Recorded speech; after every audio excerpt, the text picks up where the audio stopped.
అవుతారని మన వేదాల్లోనే ఉంది. ఉదాహరణకు ఈ రోజు నుంచి మీరు ఆదివారాన్ని గమనించండి. ఆ రోజున మిగిలిన రోజుల్లో లేని ఒక శక్తి ఉంటుంది. ఆ శక్తిని మన శరీరంలోకి ఆహ్వానించేంత చైతన్యం మనలో ఉండాలి. అందుకే ఆదివారం రోజున మాంసాహారాన్ని ముట్టని వారు విజేతలవ్వడం ఖాయం. దానికి తోడు ఆ సూర్య భగవానుడు సంపూర్ణమైన ఆరోగ్యాన్ని ప్రసాదిస్తాడు.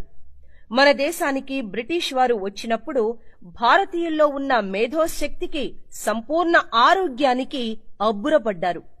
ఎందుకు భారతీయులు ఉత్తేజంగా, ఉల్లాసంగా, సిరి సంపదలతో తులతూగుతున్నారో అని అన్వేషించారు. చివరకు ఆదివారం నాడు మన పూర్వీకులు అవలంబిస్తున్న నియమాలే అందుకు కారణమని తెలుసుకున్నారు. భారతీయుల్ని ఇలాగే వదిలేస్తే ప్రపంచాన్ని జయించగలరు అన్న భయం ఇంగ్లీషు వారిలో మొదలైంది. ఎలాగైనా సరే భారతీయుల్ని శక్తిహీనుల్ని చెయ్యాలని భావించారు. దీంతో ఆదివారం రోజును సెలవు దినంగా ప్రకటించడంతో పాటు ఆ రోజున మద్యం, మాంసం తీసుకునేలా ప్రోత్సహించారు.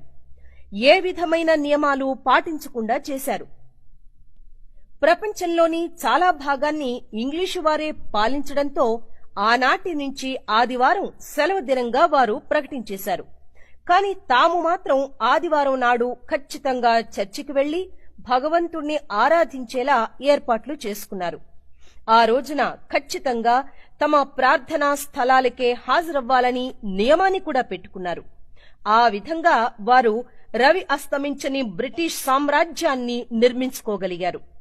ఇలా ఆచారానికి మత రంగు అద్దుకుని ఆదివారం నాటి శక్తిని వారు పొందుతున్నారు.